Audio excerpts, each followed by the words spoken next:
ہے۔ تراویح کی جو نماز ہے یہ حضرت عمر کی سنت ہے، نبی نے تیسرے دن صحابہ کو منع کر دیا تراویح پڑھنے سے اور غضبناک ہوئے۔ اس سے کسی نے سوال پوچھا کہ کیا اس پہ غضبناک ہوئے کہ نماز پڑھنے کیوں آ رہے ہو؟ اس نے کہا نہیں، غضبناک اس پہ ہوئے کہ فرض نہ ہو جائے۔ یہ بھی گھمایا ہے بات کو۔ بھائی غضبناک اگرچہ وجہ یہی تھی کہ فرض نہ ہو جائے، لیکن غضبناک ہوئے اس پر کہ دوبارہ پڑھنے کیوں آ رہے ہو، اتنا شوق کیوں دکھا رہے ہو؟ تو حدیث کے مطابق تو غامدی صاحب کی بات پھر صحیح معلوم ہوتی ہے کہ تراویح سرے سے بولو بھائی پڑھنی ہی نہیں چاہیے، کیونکہ نبی تو غضبناک ہو رہے ہیں کہ کیوں آ رہے ہو۔ حضرت ابوبکر صدیق رضی اللہ تعالیٰ کے دور تک یوں ہی چلتا رہا۔ حضرت عمر کا دور آیا تو حضرت عمر رضی اللہ تعالیٰ نے 2-3 کام اس میں شامل فرمائے۔ نمبر 1 فرمایا اب پورا مہینہ مسجد پڑھیں گے۔ نمبر 2 پورا قرآن پاک پڑھیں گے۔ نمبر 3 باجماعت پڑھیں گے۔ نمبر 4 پورا مہینہ پڑھیں گے۔ اذان میں الصلاۃ خیر من النوم کا لفظ حضرت عمر نے بڑھا دیا تھا۔ ان کے اندر بخاری کے الفاظ ہیں، آپ علیہ السلام سخت ناراض ہوئے اسی حدیث میں، اور آپ نے فرمایا کہ جاؤ اپنے گھروں میں جا کے نماز پڑھو، اور وہ جو میں نے پہلی حدیث بیان کی تھی نا وہ اسی حدیث کا ہے۔ آپ علیہ السلام فرمایا کہ مرد کا فرض کے سوا باقی جو نفلی نمازیں سب سے افضل نماز وہ ہے جو اپنے گھر میں پڑھتا ہے، میری اس مسجد میں نماز پڑھنے سے بھی بہتر نماز ہے۔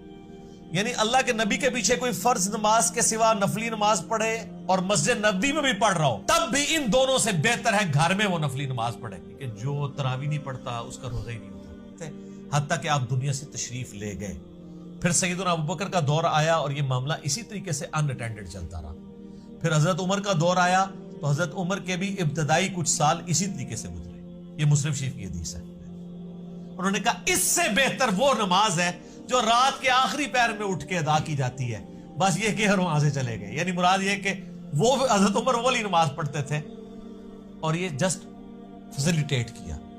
حضرت عمر بھی اس کو افضل نہیں سمجھتے تھے، لوگوں کو اکوموڈیٹ کیا۔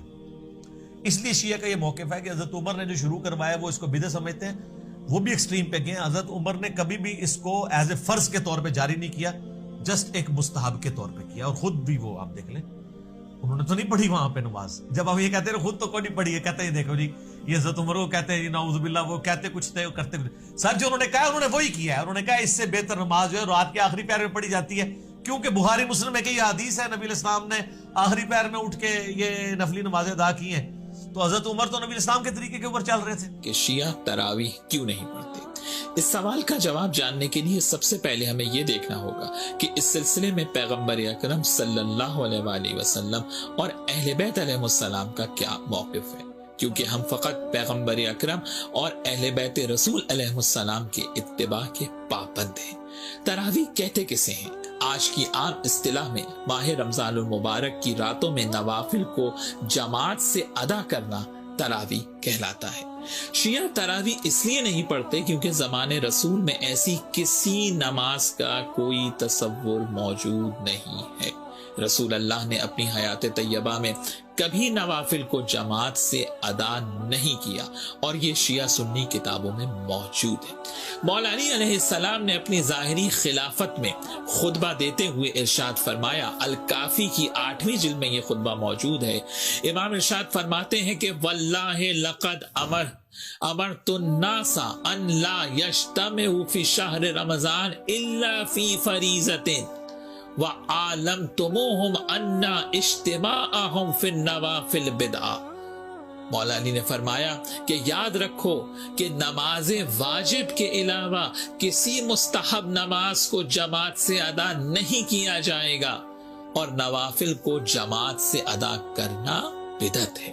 مولا علی علیہ السلام نے جو حق بات تھی سیرت رسول کے مطابق وہ لوگوں کو بتا دی۔ کیا باب مدینۃ العلم سے زیادہ بھی کوئی سیرت رسول اور سنت رسول کو جانتا تھا کہ ماہ رمضان المبارک میں نوافل کو ادا کریں، مستحب نمازیں ہیں، قیام اللیل کریں، لیکن ایسے انجام دیں جو رسول اللہ صلی اللہ علیہ وآلہ وسلم کی سنت کے عین مطابق ہو۔ الگ نماز نہیں۔ ٹھیک، میں نے جو بات کہی تھی وہ یہ کہی تھی کہ تراویح کوئی الگ نماز نہیں ہے، یہ تہجد کی نماز ہے۔ اب سوال پیدا ہوتا ہے قیام اللیل سے مراد کیا ہے؟ یہاں پہ میں تراویح کا جو پس منظر ہے وہ بیان کر دینا چاہتا ہوں۔ دیکھیے جیسا کہ ہم نے خطبے میں بھی دیکھ لیا، اللہ نے قیام اللیل جو ہے اسے فرض نہیں ٹھہرایا تطوعا، قرآن مجید میں بھی اس کا کوئی ذکر نہیں۔